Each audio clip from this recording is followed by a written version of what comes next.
Flight attendants sleep better on planes than you ever will, until now. Long-haul flying in 2026 is more demanding than ever.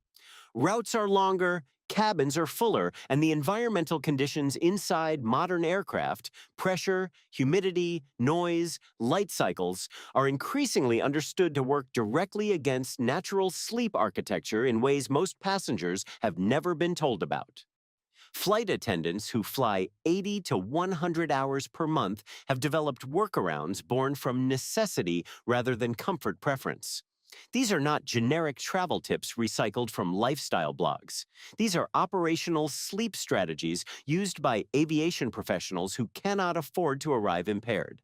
Every single one of them works in economy class. Stay until number one, because that technique alone is worth the entire watch. Trick number one, the pressure timing method. Board the plane already tired. The single most effective sleep trick happens before you ever board the aircraft. Every experienced flight attendant who flies long-haul routes regularly understands one foundational principle that almost no passenger ever applies. The aircraft cabin is not a place where you should be trying to fall asleep from a fully alert, rested state. The environment works against you too powerfully when you're wide awake. The correct strategy is to arrive at your seat already in a state of natural sleep pressure, with your body primed and ready to surrender to rest rather than fighting the cabin's conditions from full wakefulness. Sleep pressure, the physiological drive to sleep that accumulates the longer you stay awake, is your most powerful natural sleep tool on any aircraft. Flight attendants on long-haul routes deliberately manage their pre-flight wakefulness to arrive at their rest periods already carrying significant sleep debt. For passengers, the equivalent strategy is straightforward. Stay awake for several additional hours before a night flight rather than napping at the airport or lounge, and avoid caffeine completely in the 4 hours preceding boarding. But here's the twist. The timing of this strategy matters enormously depending on your destination's time zone. Flight attendants don't simply arrive tired. They arrive tired at a calculated point in their circadian cycle that aligns with the destination's nighttime window. If you're flying from London to Singapore, an approximately 13-hour flight departing at midnight, your goal is to be genuinely sleepy at departure, not merely fatigued. Those are physiologically different states, and only genuine sleepiness produces the deep, restorative sleep that makes long-haul flying survivable. What most people don't realize is that the common airport habit of drinking coffee and alcohol in departure lounges to manage pre-flight anxiety is directly counterproductive to this strategy. Alcohol fragments sleep architecture and suppresses REM sleep, producing unconsciousness rather than genuine rest. Caffeine blocks adenosine receptors for up to 8 hours, suppressing the very sleep pressure your body is trying to build. Flight attendants in professional preparation for long-haul rest periods avoid both substances for this reason completely. And this is where it gets crazy. Passengers who board already genuinely tired in a dark cabin with destination times set on their watch typically fall asleep before the aircraft reaches cruising altitude. Passengers who board alert, caffeinated, and excited frequently spend the first 3 hours of an 11-hour flight wide awake watching the moving map. That 3-hour difference at the beginning of a flight is the difference between arriving rested and arriving genuinely impaired. Trick number 2 addresses the physical environment inside the cabin that flight attendants manipulate immediately on boarding. Trick number 2, the cabin environment setup. Control what you can before takeoff. Flight attendants set up their rest environment before the doors even close. Professional cabin crew approaching a long-haul rest period would treat their sleeping environment with the same deliberate preparation that elite athletes treat pre-competition routines. The aircraft cabin presents specific, well-documented environmental challenges to sleep. Low humidity, hovering around 10 to 20%, cabin pressure equivalent to an altitude of 6,000 to 8,000 feet, ambient noise levels averaging 75 to 85 decibels, and lighting conditions, determined almost entirely by other passengers and crew decisions. Flight attendants who sleep well on aircraft have learned to address each of these challenges systematically before attempting rest. The humidity problem is the most underaddressed sleep disruption factor in aviation. At 10 to 20% relative humidity, significantly drier than the Sahara Desert's average, nasal passages dehydrate rapidly, producing the mild congestion and uncomfortable breathing that wakes passengers repeatedly during attempted sleep. Flight attendants counter this with a simple, inexpensive solution. A small amount of saline nasal spray applied before sleep, and consistent water intake throughout the flight at a rate of approximately 250 milliliters per hour of flight time rather than waiting until thirsty. But here's the twist. Cabin pressure at the equivalent of 8,000 feet altitude measurably reduces blood oxygen saturation by 5 to 15% compared to sea level. That reduction directly affects sleep quality, producing lighter, more fragmented sleep architecture even in passengers who successfully fall asleep. Flight attendants who understand this breathe more deliberately during rest periods, slower, deeper breaths that maximize oxygen uptake from the thinner cabin air rather than the shallow breathing that most resting passengers default to naturally. What most people don't realize is that seat position affects blood oxygen during sleep more than most passengers appreciate. A fully reclined position, or as close to it as your cabin class allows, reduces the energy your respiratory muscles expend maintaining airflow, improving effective oxygenation during sleep. Even in economy, angling the seat back to its maximum position before attempting sleep produces measurably better rest outcomes than sleeping upright. And this is where it gets crazy. Noise-canceling headphones playing consistent, low-frequency ambient sound have been shown in aviation medicine research to reduce sleep onset time by an average of 15 minutes in aircraft cabin conditions. Flight attendants in crew rest areas use white or brown noise rather than music specifically because consistent, non-variable audio masks the unpredictable cabin sounds, announcements, galley activity, passenger movement that trigger microarousals without full waking. The unpredictability of sound matters more than the volume. Consistent noise is dramatically less disruptive to sleep architecture than intermittent noise at half the volume. Trick number 3 involves the single piece of equipment that flight attendants consider non-negotiable for any rest period over 4 hours. Trick number 3, the equipment hierarchy, what flight crew actually pack for sleep. Flight attendants pack a specific sleep kit, and it costs less than one airport meal. There is a direct and measurable relationship between sleep equipment quality and sleep outcomes in aircraft cabin conditions, and flight attendants who have spent years optimizing their rest during duty periods have converged on a specific hierarchy of equipment that produces results the generic travel pillow and airline blanket combination cannot approach. The good news is that none of this equipment is expensive, specialized, or difficult to find before your next departure. The single most important item in any flight attendant's sleep kit is a quality sleep mask. Not the thin foam strip distributed by airlines, but a contoured, light-blocking mask that sits away from the eyelids and creates complete darkness regardless of cabin lighting decisions made by other passengers. Light is the single most powerful regulator of circadian rhythm and melatonin production. Even low-level light exposure through closed eyelids suppresses melatonin production measurably, delaying sleep onset and reducing sleep depth. A properly fitting contoured mask eliminates that variable entirely. But here's the twist. The second most critical item is not a neck pillow. It is a proper pair of noise-canceling headphones or high-quality earplugs rated to at least 30 decibels of noise reduction. Flight attendants consistently rank noise above light as the primary sleep disruptor in economy and premium economy cabins, specifically because of its unpredictability. A noise-canceling device that reduces ambient cabin roar from 80 decibels to 50 decibels while simultaneously masking the sudden, irregular sounds of passenger activity. produces a sleep environment that the brain can sustain rest within rather than perpetually monitoring for threat. What most people don't realize is that compression socks, consistently packed by flight attendants for any flight exceeding 5 hours, directly affect sleep quality as well as physical comfort. Deep vein thrombosis prevention is the commonly cited reason for wearing them, but the sleep benefit is equally significant. Compression socks maintain healthy lower limb circulation during the static, reclined positioning of aircraft sleep, reducing the leg discomfort and restlessness that frequently wakes passengers after 1 to 2 hours of initial sleep.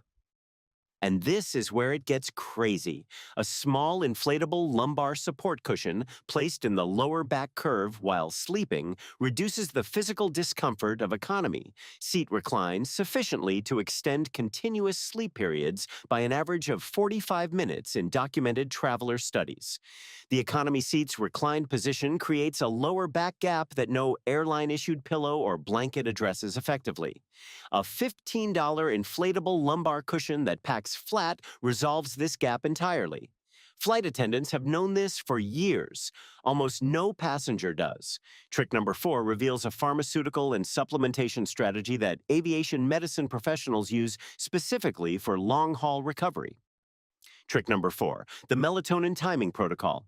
Why most passengers take it wrong. Melatonin works on long flights, but almost every passenger takes it incorrectly. Melatonin is the most widely used sleep supplement in long-haul aviation, recommended by flight physicians, adopted by cabin crew, and taken by millions of passengers on every long-haul route currently operating. It is also, in the vast majority of passenger use cases, taken at the wrong dose, at the wrong time, and with completely incorrect expectations about what it actually does to the body's sleep architecture. Melatonin is not a sedative. This is the foundational misunderstanding that makes most passenger melatonin use ineffective. It does not force sleep. It does not produce drowsiness in the way that antihistamine-based sleep aids do. What melatonin does is signal the brain that it is nighttime, shifting the circadian phase in the direction of sleep readiness. For long-haul flying, where the objective is to sleep at a time that doesn't correspond to your origin body clock, that phase-shifting effect is genuinely valuable when applied correctly. But here's the twist. The correct dose for phase-shifting purposes is dramatically lower than most commercial melatonin products contain. Aviation medicine research consistently identifies 0.5 milligrams to 1 milligram as the effective dose for circadian phase shifting on long-haul flights. The majority of commercially available melatonin tablets in the US, UK, Canada, and Australia contain between 3 milligrams and 10 milligrams, doses that do not proportionally increase the phase-shifting effect, but do produce next-day grogginess that passengers frequently mistake for jet lag. What most people don't realize is that timing of melatonin administration matters more than dosage for long-haul effectiveness. Flight attendants following aviation medicine protocols take low-dose melatonin at the destination's local bedtime rather than at departure or at a subjective feeling of tiredness. If your destination is Tokyo and its local time will be 11 p.m. when you're 2 hours into your 12-hour flight, that is when melatonin should be taken, regardless of how you feel at that moment subjectively. And this is where it gets crazy. Combining melatonin with the pressure timing method from Trick 1 produces a synergistic effect that neither strategy achieves independently. Arriving at the aircraft already carrying natural sleep pressure, taking low-dose melatonin at destination bedtime, blocking light with a quality sleep mask, and eliminating noise with proper canceling headphones creates a 4-layer sleep environment that directly replicates the conditions professional cabin crew use during formal rest periods. These are not comfort preferences. They are operationally derived protocols used by people whose professional performance depends on arriving rested. Trick number 5 involves something that happens in the first hour after waking that determines whether you arrive recovered or destroyed. Trick number 5, the waking protocol, what flight attendants do in the final 2 hours. How you wake up on a long flight matters as much as how you fall asleep. The final 2 hours of a long-haul flight represent the most physiologically critical window for determining how you actually feel on arrival, and most passengers spend them doing exactly the wrong things. Drinking coffee to shake off post-sleep grogginess, staying reclined and dozing intermittently, eating the full airline meal service regardless of destination time zone.